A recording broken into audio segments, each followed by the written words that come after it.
ನಮಸ್ಕಾರಗಳು. ನಾನು ಸಾವಿತ್ರಿ ಅಂತ.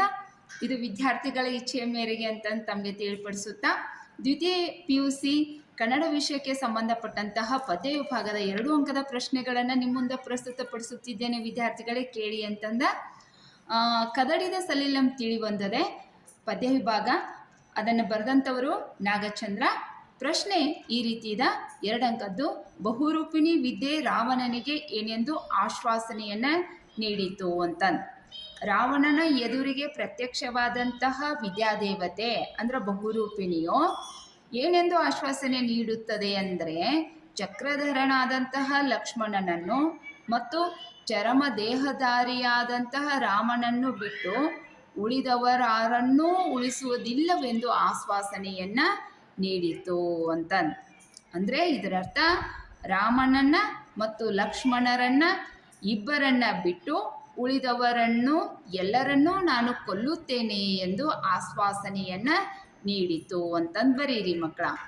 ಇನ್ನು 2ನೇ, ರಾವಣ ತನ್ನ ಅಂತಃಪುರದ ಸ್ತ್ರೀಯರನ್ನು ಹೇಗೆ ಸಂತೈಸಿದನು ಅಂತ.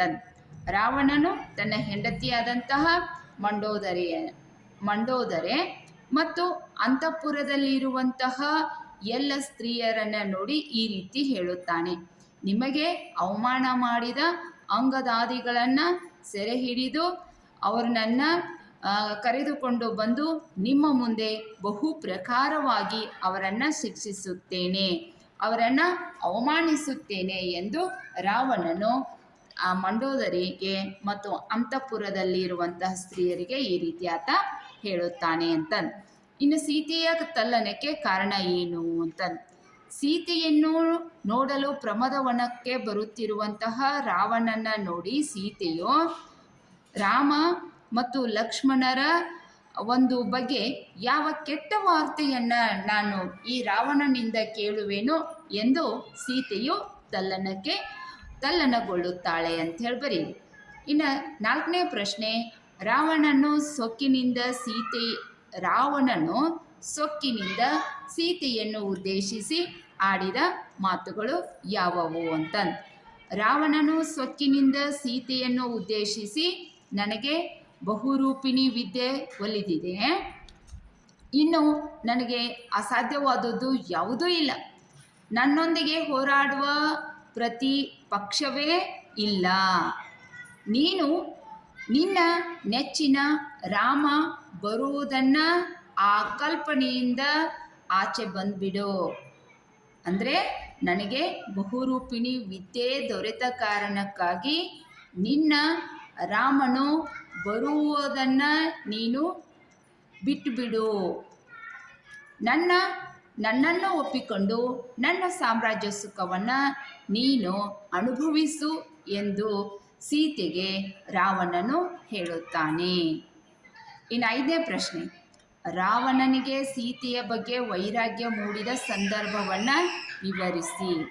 ನೋಡಿ, ರಾವಣನು ಸೀತೆಯ ಬಳಿ ನನಗೆ ಬಹುರೂಪಿಣಿ ವಿದ್ಯೆ ಲಭಿಸಿದೆ, ನಿನ್ನ ಪ್ರೀತಿಯ ರಾಮನು ಬರುವುದನ್ನು ನೀನು ಏನು ಮಾಡು ಬಿಟ್ಟುಬಿಡುವಂತಂದು ಹೇಳಿದಾಗ ಸೀತೆಯು ಈ ಮಾತನ್ನು ಕೇಳಿ ಅವಳೇನಾಗ್ತಾ ಇದ್ದಾಳೆ, ಮೂರ್ಛೆ ಹೋಗಿ ಬೀಳುತ್ತಾಳೆ.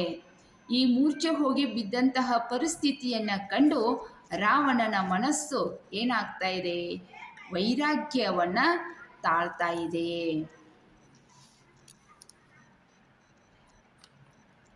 ಇನ್ನು 6ನೇ ಪ್ರಶ್ನೆ, ರಾವಣನು ತನ್ನ ಆಪ್ತರನ ಕುರಿತು ಏನೆಂದು ಹೇಳಿದ. ನೋಡಿ, ರಾವಣನು ತನ್ನ ಆಪ್ತರನ ಕುರಿತು, ಸೀತೆಯು ತನ್ನ ಪಾತಿವ್ರತ್ಯದ ಗುಣದಿಂದಾಗಿ ನನಗೆ ಒಲಿಯಲಿಲ್ಲ, ನನ್ನ ದಿವ್ಯವಾದಂತಹ ಭೂಷಣಗಳನ್ನಾಗಲಿ ವಸ್ತ್ರವನ್ನಾಗಲಿ ನನ್ನ ದೇಹದ ಸೌಂದರ್ಯವನ್ನಾಗಲಿ ನನ್ನ ಸಂಪತ್ತವನ್ನಾಗಲಿ ನನ್ನ ಸಾಮ್ರಾಜ್ಯವನ್ನಾಗಲಿ ಆ ಸೀತೆಯು ಇಷ್ಟಪಡಲಿಲ್ಲ, ಬಯಸಲಿಲ್ಲ.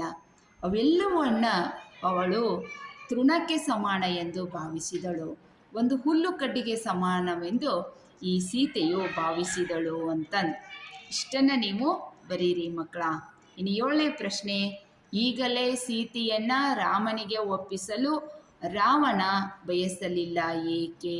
ನೋಡಿ, ಈಗಲೇ ಸೀತೆಯನ್ನ ನಾನು ರಾಮನಿಗೆ ಒಪ್ಪಿಸಿದರೆ ಇದುವರೆಗೆ ತಾನು ತೋರಿದಂತಹ ತಾನು ಜಯಿಸಿದಂತಹ ಏನಪ್ಪ ಅಂತಂದರೆ ಏನದಾವ, ಬಿರುದುಗಳಿದಾವ, ಸಾಮರ್ಥ್ಯಗಳಿದಾವ, ಪರಾಕ್ರಮಗಳಿದಾವ, ವೀರತ್ವವಿದೆ. ಅಧಿಕವಾದಂಥ ಸಾಮರ್ಥ್ಯಗಳು ಎಲ್ಲವೂ ಏನಾಗ್ಬಿಡ್ತಾವ, ವ್ಯರ್ಥ ಆಗ್ತಾವ.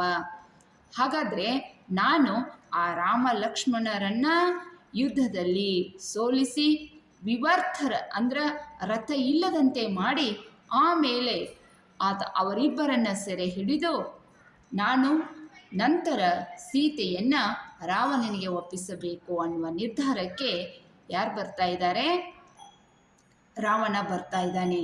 ನಂತರ ರಾಮನಿಗೆ ಸೀತೆಯನ್ನು ಒಪ್ಪಿಸಬೇಕು ಅಂತ ರಾವಣನು ಅಂತಿಮವಾಗಿ ಯಾವ ನಿರ್ಧಾರಕ್ಕೆ ಬರುತ್ತಾನೆ ನೋಡಿ. ರಾವಣನು ಅಂತಿಮವಾಗಿ ಎರಡೂ ಕಡೆಯ ಸೈನ್ಯಗಳು ತನ್ನ ತೋಳ್ಬಲವನ್ನು ಕಂಡು ಹೊಗಳುವಂತೆ ರಾಮ ಲಕ್ಷ್ಮಣರೊಂದಿಗೆ ಯುದ್ಧ ಮಾಡಿ ಅವರನ್ನು ರಣರಂಗದಲ್ಲಿ ರಥಹೀನರನ್ನಾಗಿ ಮಾಡಿ ಬಂಧಿಸಿ ತಂದು ಅನಂತರ ಸೀತೆಯನ್ನು ರಾಮನಿಗೆ ಒಪ್ಪಿಸುವೆ ಎಂಬ ನಿರ್ಧಾರಕ್ಕೆ ಆತ ಬರುತ್ತಾನೆ ಅಂಥೇಳಿ ಬರೀರಿ ಮಕ್ಕಳ. ಇಷ್ಟು ನಿಮಗೆ ಈ ಇದರಲ್ಲಿ ಬರ್ತಾ ಇದೆ. ಇಷ್ಟನ್ನು ನೀವು 2 ಅಂಕಕ್ಕೆ ತಿಳ್ಕೊಳ್ಳಿ.